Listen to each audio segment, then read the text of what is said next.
Recording by Frank Malanga.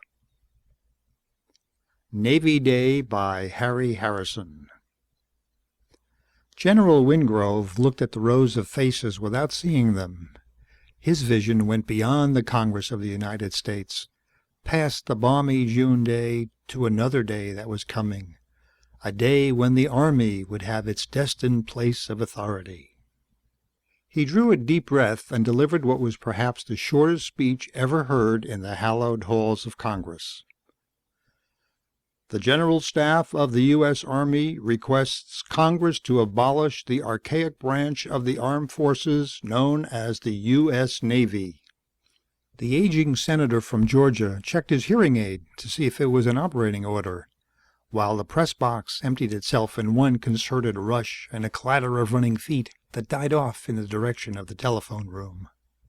A buzz of excited comment ran through the giant chamber.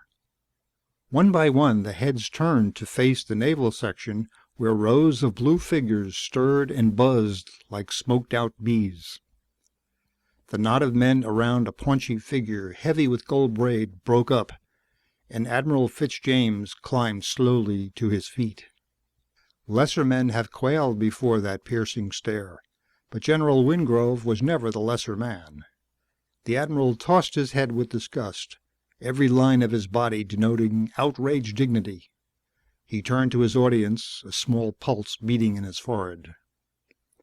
"I cannot comprehend the General's attitude, nor can I understand why he has attacked the Navy in this unwarranted fashion. The Navy has existed and will always exist as the first barrier of American defense. I ask you, gentlemen, to ignore this request as you would ignore the statements of any person, slightly demented. I should like to offer a recommendation that the General's sanity be investigated, and an inquiry be made as to the mental health of anyone else connected with this preposterous proposal." The General smiled calmly. "I understand, Admiral, and really don't blame you for being slightly annoyed. But please let us not bring this issue of national importance down to a shallow personal level. The Army has facts to back up this request, facts that shall be demonstrated tomorrow morning." Turning his back on the raging Admiral, General Wingrove included all the assembled Solons in one sweeping gesture. "Reserve your judgment until that time, gentlemen.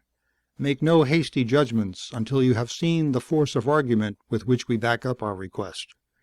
It is the end of an era. In the morning, the Navy joins its fellow fossils, the dodo and the brontosaurus."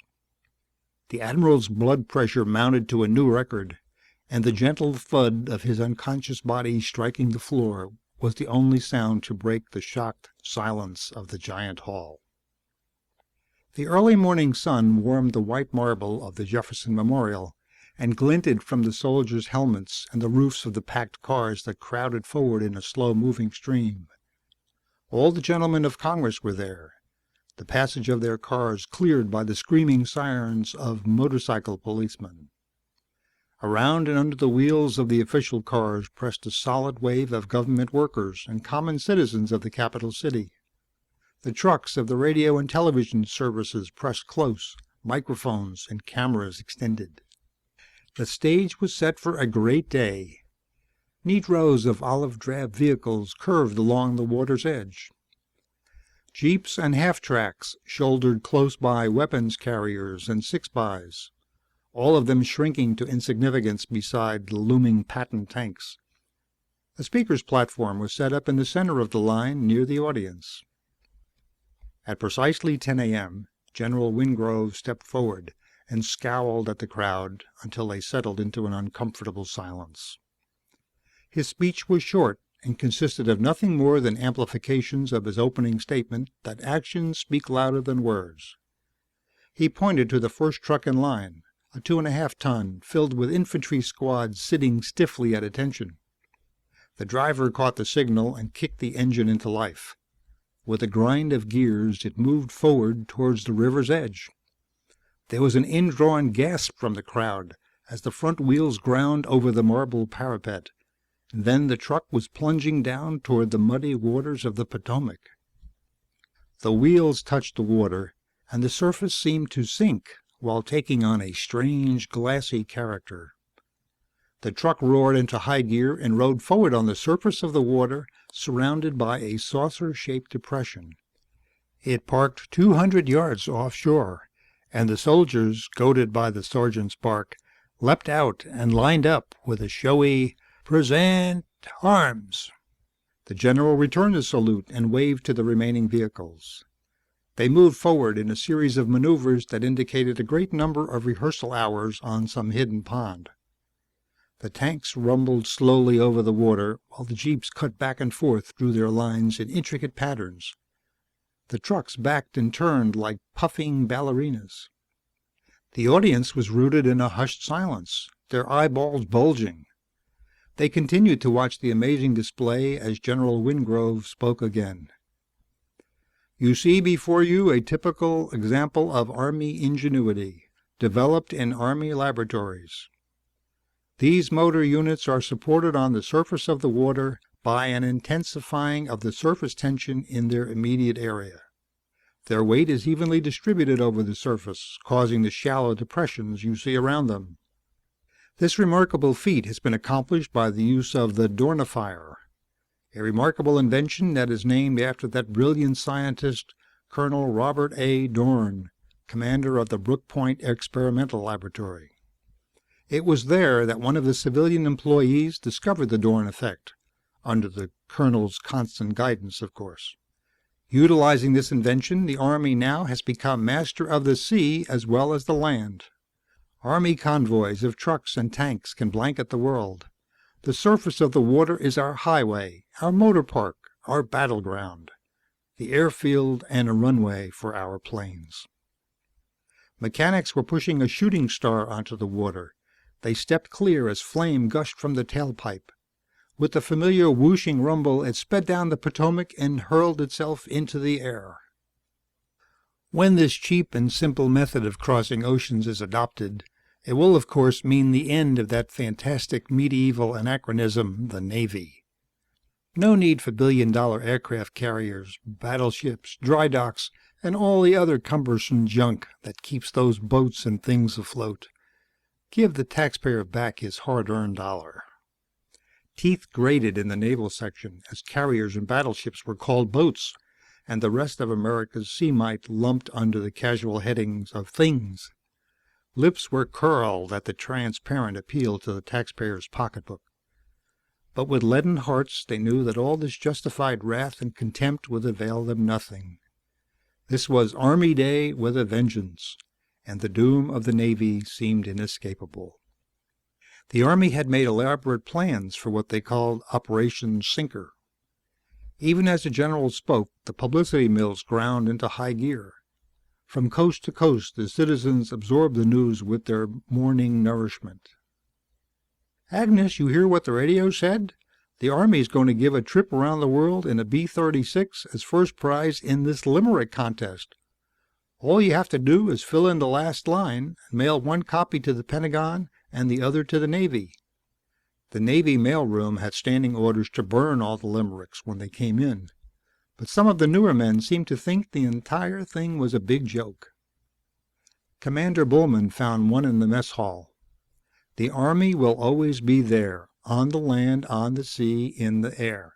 So why should the Navy take all of the gravy," to which a seagoing scribe had added, "and not give us ensigns our share?"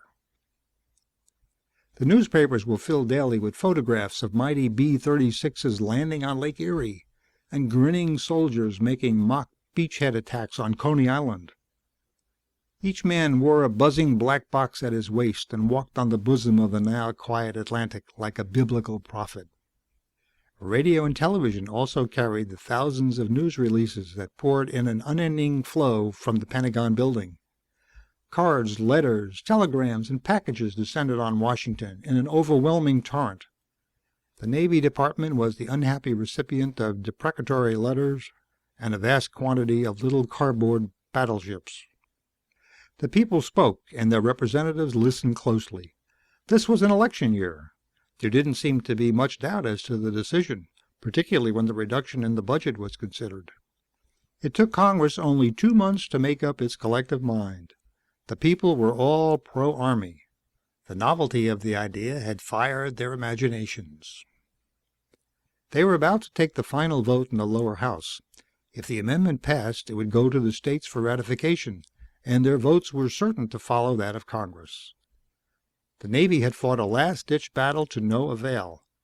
The balloting was going to be pretty much of a sure thing. The wet-water Navy would soon become ancient history. For some reason, the admirals didn't look as unhappy as they should. The Navy Department had requested one last opportunity to address the Congress. Congress had patronizingly granted permission, for even the doomed man is allowed one last speech. Admiral Fitzjames, who had recovered from his choleric attack, was the appointed speaker. Gentlemen of the Congress of the United States, we in the Navy have a fighting tradition. We dam the torpedoes and sail straight ahead into the enemy's fire if that is necessary. We have been stabbed in the back. We have suffered a second Pearl Harbor sneak attack. The Army relinquished its rights to fair treatment with this attack. Therefore, we are counterattacking. Worn out by his attacking and mixed metaphors, the Admiral mopped his brow.